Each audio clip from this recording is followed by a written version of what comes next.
गर्ने सपना बोक्नु भएको छ भने यो भिडियो तपाईँको लागि हो। स्वागत छ लोकसेवाल नेपालमा। आजको यस विशेष श्रृङ्खलामा हामी परीक्षामा सोध्न सक्ने केही महत्त्वपूर्ण सामान्य ज्ञानका प्रश्नहरू प्र्याक्टिस गर्नेछौँ। भिडियोलाई अन्तिमसम्म हेर्नुहोला है त। प्रश्न नम्बर 1 मा रहेको छ, नेपालको प्रामाणिक समय कुन हिमाललाई आधार मानि निर्धारण गरिएको छ? यसको 4वटा विकल्पहरू रहेको छ। विकल्प 1 मा रहेको छ Sagarmatha, option number 2 Gauri Shankar, option number 3 Machhapuchhre र अप्सन नम्बर 4 अन्नपूर्ण। र यसको सही उत्तर हो गौरी शङ्कर हिमाल। 2 मा चाहिँ नेपालको सबैभन्दा गहिरो नदी कुन हो? र यसको 4वटा विकल्पहरू रहेको छ। विकल्प नम्बर 1 मा कोशी, 2 नम्बरमा गण्डकी, 3 नम्बरमा कर्णाली र 4 नम्बरमा महाकाली। र यसको सही उत्तर हो गण्डकी। नम्बर 3 मा रहेको छ, क्षेत्रफलको आधारमा नेपालको सबैभन्दा सानो जिल्ला कुन हो? अप्सन नम्बर 1 मा छ पर्वत, अप्सन नम्बर 2 मा छ ललितपुर, अप्सन नम्बर 3 मा छ भक्तपुर र अप्सन नम्बर 4 मा रहेको छ काठमाडौँ। र यसको सही उत्तर हो भक्तपुर।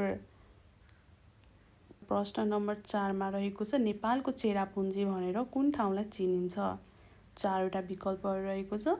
1 नम्बरमा छ लुम्बिनी, 2 नम्बरमा छ पोखरा लुम्ले, 3 नम्बरमा छ धरान र 4 नम्बरमा छ जिरी।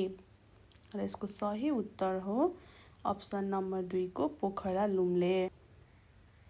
लिच्छवी कालीन इतिहास सम्बन्धीको प्रश्न छ। लिच्छवी कालमा भट्ट अधिकरणले के सम्बन्धी काम गर्दथ्यो? 4वटा विकल्पहरू रहेको छ।